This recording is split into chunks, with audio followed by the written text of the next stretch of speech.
Hello नमस्कार and welcome to curiously education. दोस्तों आज 16 जनवरी 2024 के एडिटोरियल्स एंड आर्टिकल्स एनालिसिस में मैं प्रशांत महावानी आप सभी का बहुत बहुत हार्दिक रूप से स्वागत करता हूं।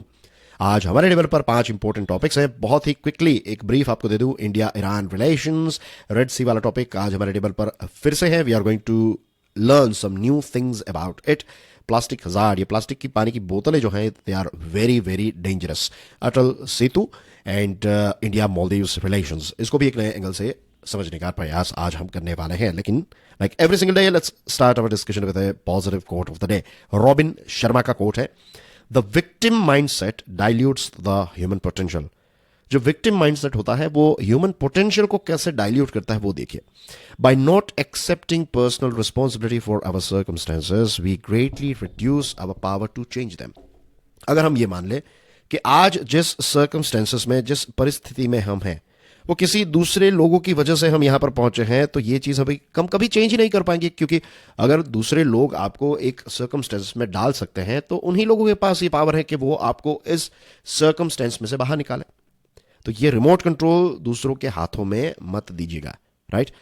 एंड टेक्निकली ये रिमोट कंट्रोल हमेशा हमारे पास ही होता है। जब हम किसी और को ये रिमोट देने का या फिर बटन प्रेस करने का अधिकार देते हैं, राइट, जब हम ये चीज अलाउ करते हैं तभी वो कर पाते हैं।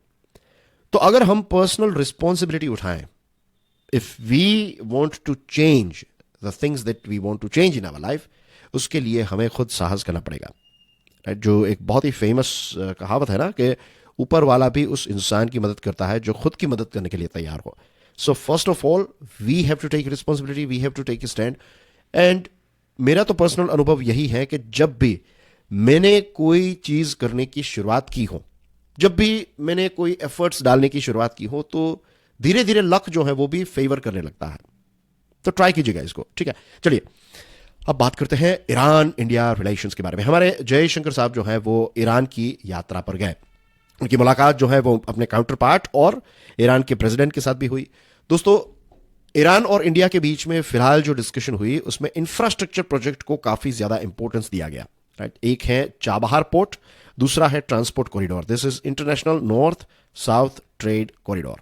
तो ये दो चीजों के बारे में काफी डिस्कशन हुई है, राइट। इसको काफी ये कोऑपरेशन जो है, इंफ्रास्ट्रक्चर कोऑपरेशन को फिर से एक नया फोकस मिला है। और रेड सी वाला जो डिस्ट्रप्शन है उसके बारे में तो हमने इससे पहले भी बात की थी। जो दूसरा एक टॉपिक है उसमें भी हम बात करने वाले हैं। तो चलिए सबसे पहले तो ईरान को लोकेट कर लेते हैं। तो as you can see on your screen, यहाँ पर पाकिस्तान अफगानिस्तान के साथ बॉर्डर शेयर करता है। इस तरफ ईरान पाकिस्तान के साथ, नीचे आपको गल्फ ऑफ ओमान, यहाँ पर straight of Hormuz, this is Persian gulf here. इस तरफ इराक है, राइट। यहाँ पर ऊपर की साइड टर्की अजरबैजान के साथ भी बॉर्डर शेयर करता है और अर्मेनिया के साथ भी बॉर्डर शेयर करता है। और यहाँ पर आपको देखने को मिलता है कैस्पियन सी, और यहाँ पर है तुर्कमेनिस्तान, राइट। तो ये है ईरान। अब important locations, straight of Hormuz बहुत इंपॉर्टेंट है। और यहां पर आप देखिए ये ग्वादर पोर्ट का एरिया है, this is Gwadar port here. ये चाबहार पोर्ट जो भारत ने डेवलप किया, और दूसरा है बंदर अब्बास। ये international north south trade corridor के लिए इंपॉर्टेंट है ये बंदर अब्बास, ठीक है। अब ईरान और इंडिया के रिलेशंस अच्छे हुआ करते थे, रीजनेबली अच्छे थे। मिस्टर ट्रंप ने ईरान न्यूक्लियर डील में से यूएसए को बाहर निकाल दिया। फिर से ईरान पर सैंक्शंस डाले गए। ईरान का कोई कसूर नहीं था। यूरोप भी यह कह रहा था कि भाई ईरान का कोई इसमें इश्यू नहीं है, लेकिन ट्रंप साहब का एडमिनिस्ट्रेशन यह कह रहा था कि नहीं, ईरान जो है उसको ये चीज़ें करनी पड़ेगी। तो ईरान भी रूठ गया। तो ये जो नए सैंक्शंस लगाए गए, तो फिर भारत को प्रेशराइज किया गया था यूएसए के द्वारा, ट्रंप एडमिनिस्ट्रेशन के द्वारा, कि आप ईरान से ऑयल खरीदना बंद कर दीजिए। और भारत ने फिर उनकी बात मान ली, और इसकी वजह से ईरान और इंडिया के रिलेशंस काफ़ी ज़्यादा बिगड़ गए। चाबहार पोर्ट जो अभी मैंने आपको दिखाया, भारत ने डेवलप किया इसको, लेकिन चाबहार पोर्ट का काम जो है वो भी स्लो डाउन हो गया। और एक वक्त ऐसा आ गया कि भारत को ये पोर्ट जो है उसमें क्रेन्स और ये सारी चीजें सप्लाई करने में भी डिफिकल्टी हो रही थी। तो कनेक्शन जो है वो इतना ज्यादा टूट गया था। ये मौका चाइना ने देखा। चाइना ने 25 साल का एक कॉम्प्रिहेंसिव कोऑपरेशन एग्रीमेंट जो है वो ईरान के साथ किया। ईरान का ऑयल जिस पर सैंक्शंस था, इसके बावजूद भी बहुत बड़ी क्वांटिटी में चाइना जो है वो ऑयल इंपोर्ट करने लगा। चाइना ईरान का ऑयल जो है वो इंपोर्ट करने लगा। दूसरी तरफ अफगानिस्तान में से यूएसए निकल गया। तो जैसे आपने देखा कि अफगानिस्तान और ईरान की बॉर्डर पड़ती, मीन्स एक दूसरे के साथ वो बॉर्डर शेयर करते हैं। तो भारत के जो भी इंटरेस्ट थे, आप पाकिस्तान से नहीं जा सकते, तो you have to enter through Iran, लेकिन ईरान के साथ रिलेशन इस प्रकार से बिगड़ गए थे। तो ये सारे इश्यूज जो हैं, तो इसकी इम्पैक्ट भारत और ईरान के रिलेशंस पर काफ़ी ज़्यादा आई है। और मैं यहाँ पर ऑनेस्टली कहूँगा कि इसमें मुझे तो क्लियरली गलती जो है वो हमारे देश की ही नज़र आती है कि हमने यूएसए की बात मानकर उनसे ऑयल खरीदना क्यों बंद किया, क्योंकि बहुत अच्छी डील मिलती थी हमें ईरान से। ईरान हमसे बहुत बड़ी मात्रा में राइस खरीदता है, राइट। तो ईरान ये कहता था हमें कि भाई आप हमें रुपीज़ में पेमेंट देंगे तो कोई बात नहीं, हम रुपीज़ भी एक्सेप्ट कर लेंगे, क्योंकि उन पर सैंक्शंस थे, वो बहुत कम देशों को ये सारा सामान बेच पाता था, ये ऑयल एंड थिंग्स। तो भारत को वो मीन्स भारत रुपीज़ उनको दे और बदले में ऑयल ले, और फिर जब बासमती चावल खरीदे ये ईरान, तो उसके बदले में वो हमें रुपीज़ दे देगा। तो ये इतनी अच्छी फैसिलिटीज़ जो है वो हुआ करती थी, लेकिन अनफॉर्चुनेटली ये रिलेशन जो है वो हमने थोड़ा, हमारी गलती की वजह से ये थोड़ी चीज़ें जो है वो ऐसी हो गई। अब भारत के जो अरेबिक देश है उनके साथ रिलेशंस काफ़ी ज़्यादा इंप्रूव हुए हैं, राइट। इजराइल के साथ रिलेशंस काफ़ी अच्छे हैं हमारे I2U2 प्लेटफॉर्म। तो things are going very well as far as Arabic nations are concern. अब ईरान जो है उनका यूएसए के साथ एक लंबे समय से इश्यू चल रहा है। 1979 ईरानियन रेवोल्यूशन हुआ, तब से लेकर आज तक ईरान और यूएसए के रिलेशंस काफ़ी ज़्यादा नेगेटिव हैं। फिर इजराइल और ईरान के रिलेशंस भी एक दूसरे के साथ इंडिया पाकिस्तान जैसे हैं। अभी कुछ समय पहले, लास्ट ईयर की बात है, चाइना ने सऊदी अरेबिया और ईरान की एक बहुत अच्छी डील करवाई थी, एक एग्रीमेंट करवाया था, लेकिन इसके बावजूद भी दोनों के बीच में राइवलरी जो है वो आज भी मौजूद है। अब क्योंकि ये हमास और इजराइल का जो युद्ध चल रहा है, तो इसमें हिजबुल्लाह एक्टिव हो चुका है, जो ईरान के द्वारा सपोर्ट किया जाता है। दरमियान के ये रेड सी में जो हाउथीज हैं, तो उनको भी ईरान का सपोर्ट मिलता है। तो फिलहाल भारत यही कोशिश कर रहा है कि जो इंफ्रास्ट्रक्चर के प्रोजेक्ट्स हैं हमारे ईरान के साथ, वो आगे बढ़ते रहे। दूसरी तरफ ये हाउथी और इनको थोड़ा कंट्रोल में रखे ईरान, क्योंकि अब डायरेक्टली भारत का जो ट्रेड है इस पर इसकी इंपैक्ट नजर आ रही है, राइट। तो बातों में we are switching over to this topic, क्योंकि ये दोनों एक दूसरे के साथ जुड़े हुए हैं। Red Sea and ship of state, government of India should prepare for trade disruptions. जो रेगुलर स्टूडेंट्स हैं, आप जानते हैं ना कि हमने ये जो बाबल मंदेब है या फिर रेड सी में जो चीज़ें हुई है, तो इसके बारे में इससे पहले भी डिस्कशन की है। अरेबिक में बाबल मंदेब को ट्रांसलेट करें, मीन्स अरेबिक ये वर्ड है, तो इसका मतलब होता है, इंग्लिश में ट्रांसलेट करें तो it is get of tears, और लिटरली ये गेट ऑफ टीयर्स है ये वाला पोर्शन, राइट। एक बहुत ही वाइटल ट्रेड लिंक है। इससे पहले की डिस्कशन में मैंने आपको बताया था ना कि ये 3 ऐसी स्ट्रेट्स हैं। कौन कौन सी है? एक है बाबल मंदेब, एक अभी हमने देखी Hormuz, straight of Hormuz. Third कौन सी है बताइए, ये आपके लिए क्वेश्चन है, कमेंट सेक्शन में बताना है, ठीक है आपको। तो देखिए ये मैप, तो यहां पर आप येमन देख सकते हैं, सऊदी के साथ बॉर्डर शेयर करता है, यहां पर ईरान के साथ ओमान के साथ।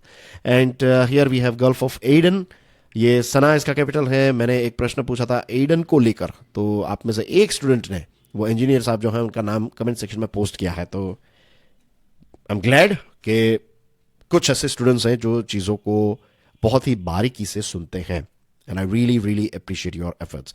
यहाँ पर देखिए छोटा सा देश है इरिट्रिया, यहाँ पर जिबूटी है। चलिए इसको जूम करके देखते हैं, तो as you can see this is Bab al मंदेब। तो यहाँ पर ये इश्यूज जो है वो चल रहे हैं। 12 जनवरी को यूएसए और एलाइज ने 60 हाउथी लिंक्ड साइट्स जो है येमन में, इनके ऊपर स्ट्राइक्स कंडक्ट की, और अब ये पर्टिकुलर इश्यू जो है वो धीरे धीरे आउट ऑफ कंट्रोल होता जा रहा है। इतना ज्यादा हो चुका है कि बहुत सारी शिप्स जो हैं वो केप ऑफ गुड होप वाला रास्ता ले रही है, पूरा अफ्रीका सर्कम नेविगेट करके मेडिटेरेनियन पहुंचने की कोशिश जो है वो हो रही है।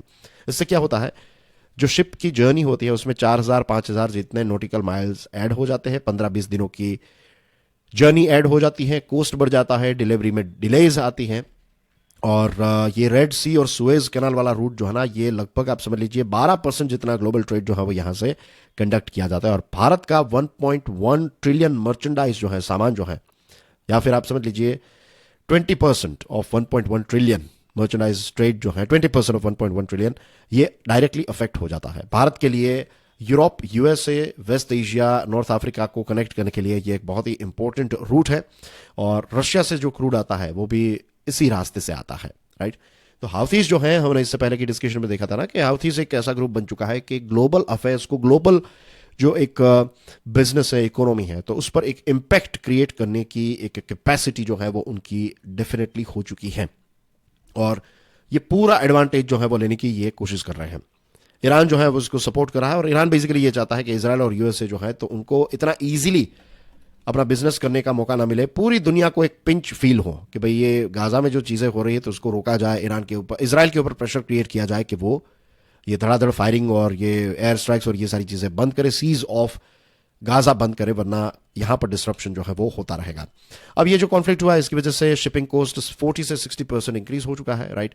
पहले जो एक 20 फीट कंटेनर है तो उसकी प्राइस $500 थी, आज इसकी एवरेज प्राइस $2000 जितनी हो चुकी है। और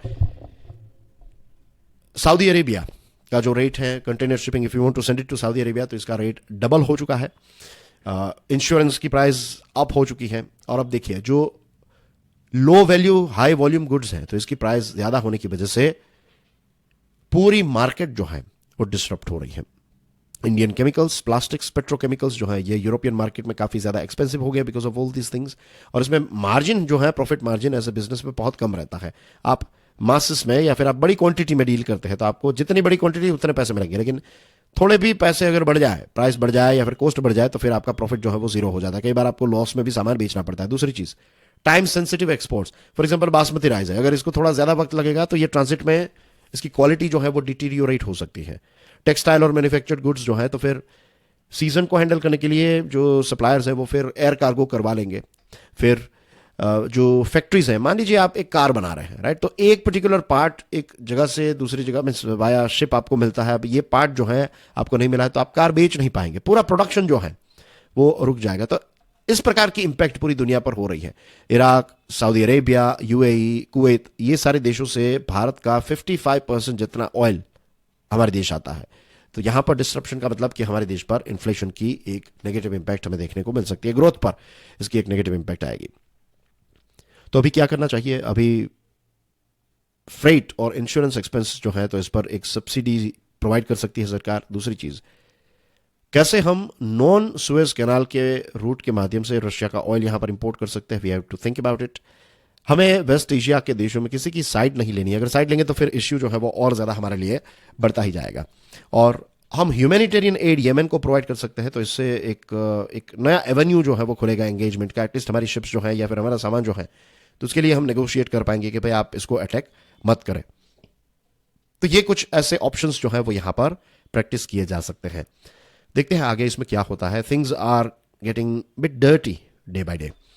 plastic hazard, US study has key lessons for India. एक नई स्टडी कंडक्ट की गई, साइंटिस्ट फ्रॉम कोलंबिया यूनिवर्सिटी, इन्होंने एक स्टडी कंडक्ट की, राइट, और इसको पब्लिश किया proceedings of the national academy of sciences में।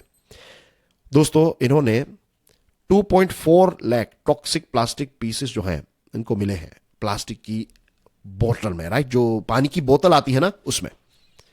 सो this is very very dangerous. 3 बड़ी यूएसए की जो पानी की ब्रांड्स हैं, पानी की बोतल जो मिलते हैं, जैसे हमारे यहाँ पर बिस्लेरी है, एक्वाफिना है, किनली है, तो वैसे यूएसए की 3 बड़ी ब्रांड्स जो हैं उनके सैंपल्स लिए और उन्होंने पाया कि 90% of the plastics were nano plastics and the rest were micro plastics. तो माइक्रो प्लास्टिक्स भी हैं और नैनो प्लास्टिक्स भी हैं। और नैनो प्लास्टिक्स जो है they are very very tiny undetectable particles हैं, ये स्मॉलर देन माइक्रोमीटर।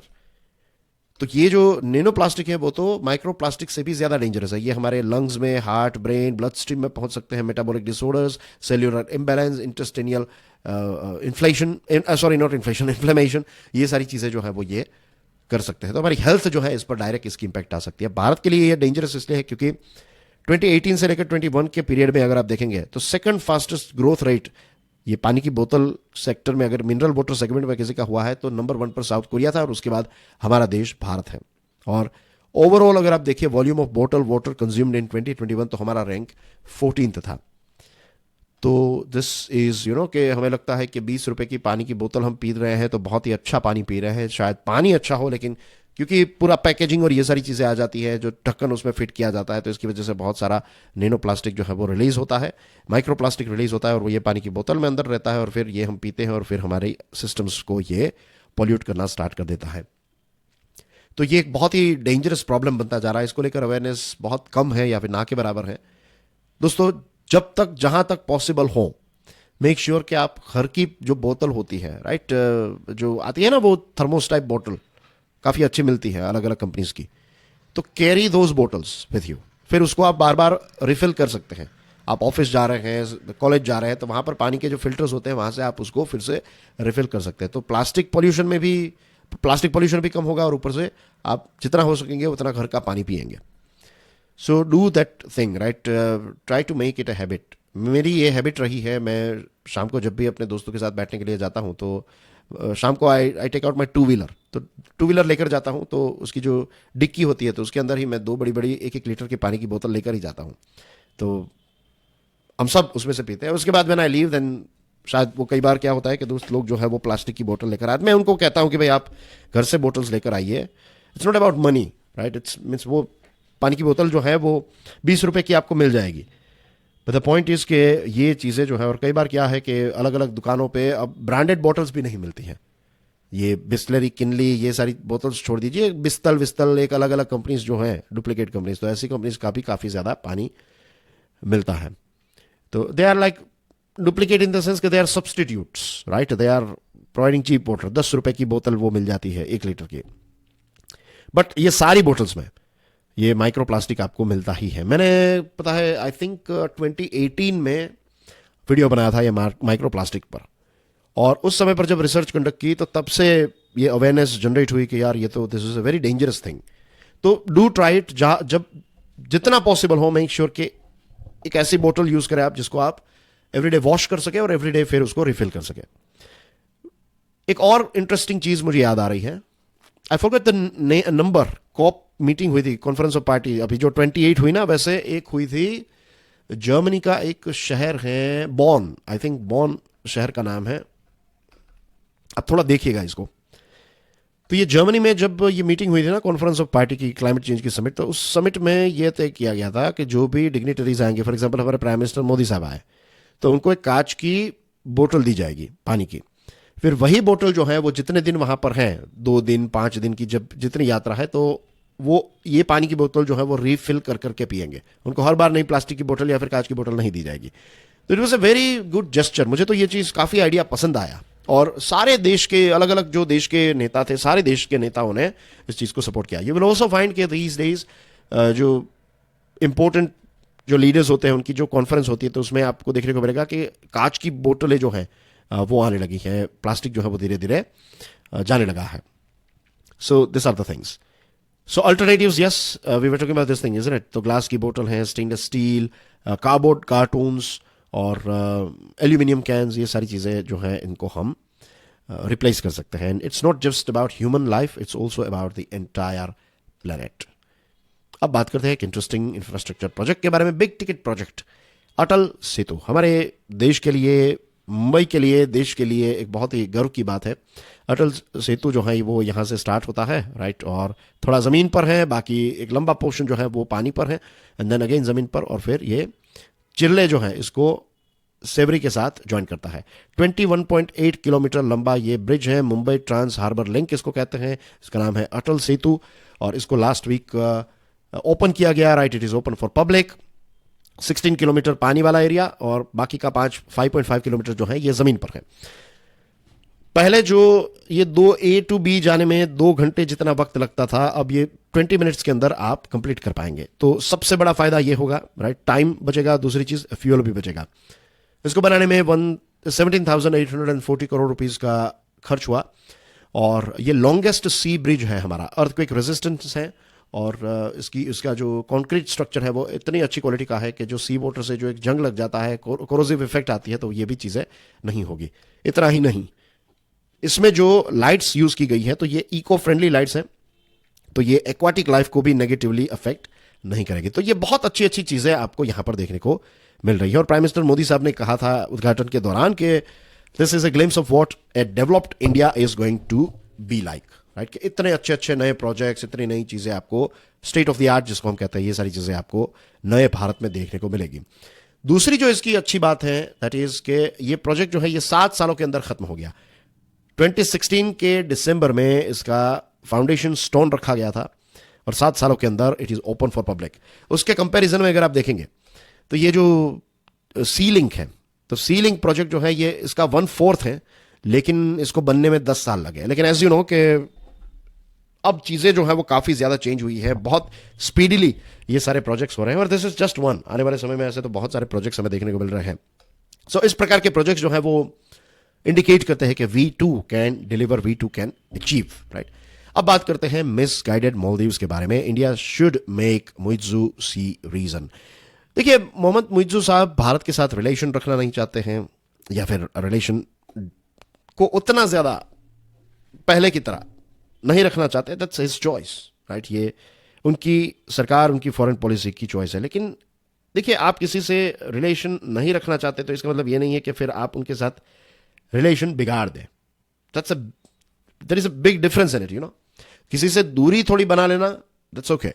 लेकिन फिर आप ऐसे शब्द कहने लगे उनको कि फिर रिलेशन हमेशा के लिए खराब हो जाए, that is not good, at least in diplomacy. तो 6 दिनों की चाइना की यात्रा के बाद वो यहां पर आकर एक अल्टीमेटम देने लगे हैं. उन्होंने कहा कि 15 मार्च का एक अल्टीमेटम है, भारत के जो मिलिट्री पर्सोनल मालदीव्स में है उनको वापस घर चले जाना है. और मुइज्जू साहब ने यह कहा कि बेल्ट एंड रोड इनिशिएटिव के माध्यम से दोनों के रिलेशंस, मालदीव्स और चाइना के रिलेशंस नई ऊंचाइयां छू रहे हैं. वो ऐसे शब्द तो उनको यूज करने ही पड़ेंगे, क्योंकि चाइना ने 1.37 बिलियन का कर्ज मालदीव्स को दिया है. तो it's 20% of public debt of Maldives. तो इतना बड़ा, जिनसे आपको इतने पैसे मिल रहे हैं, आप उनकी तारीफ करेंगे ही, राइट. और दिस इज अनफॉर्चुनेट. वो ऐसा कह रहे हैं कि भाई चाइना जो है वो रिलेशन में इंटरफियरेंस नहीं कर रहा है, भारत जो है वो इंटरफियरेंस कर रहा है, विच इज नॉट राइट. उन्होंने ये शब्द का इस्तेमाल किया कि we may be small but that does not give you the license to bully us. हमने कब उनको बुली किया? कब भारत ने मालदीव्स को परेशान किया? कभी नहीं. हमेशा भारत ने मालदीव्स की मदद की है, राइट. और खास करके जो डिफिकल्ट वक्त आया मालदीव्स का, तो उस समय पर तो भारत उनके साथ हमेशा खड़ा रहा है. 2004 की सुनामी, 2014 का पानी वाला इश्यू, इसके अलावा जो सिक्योरिटी है इंडियन ओशन रीजन, सागर इनिशिएटिव में हम उनको कहते हैं कि भाई आप आ जाइए, ऑन बोर्ड आइए, हम मदद करते हैं, राइट. ये एयरक्राफ्ट और हेलीकॉप्टर्स प्रोवाइड करते हैं, तो we are not charging anything. So इतनी मदद के बावजूद भी अगर इस प्रकार का एटीट्यूड वो दिखाते हैं तो दिस इज नॉट एक्सेप्टेबल. और ये रिलेशनशिप को जो स्पॉइल कर रहे हैं, उससे शायद उनकी सरकार को तो फायदा हो जाए, लेकिन मालदीव्स के लोगों को बहुत बड़ा नुकसान होगा इससे. So this is very very unfortunate. ये बिहेवियर जो है ये बहुत ही अनफॉर्चुनेट है. And that's basically everything in today's discussion, dear friends. दोस्तों, लिमिटलेस लीडरशिप ये एक ऑनलाइन कोर्स है. If you are new to this channel, let me introduce limitless leadership to you. ये प्रोग्राम मेरे द्वारा ही डिजाइन किया गया है. स्टडी ग्लोज के मोबाइल ऐप पर आप जाइए, you can purchase this, you can avail this particular course, right. ये कोर्स जो है ये आपकी जो लीडरशिप की जो स्किल्स है, जो पोटेंशियल है, उसको अनलॉक करने का काम करेगा, और इसके साथ साथ आपको एक बेहतर लीडर बनाएगा. क्योंकि लीडरशिप एक ऐसी क्वालिटी है जिसके माध्यम से हम हमारे सारे सपनों को साकार कर सकते हैं. इसके बिना अगर आप सोचेंगे then we can not do anything at all.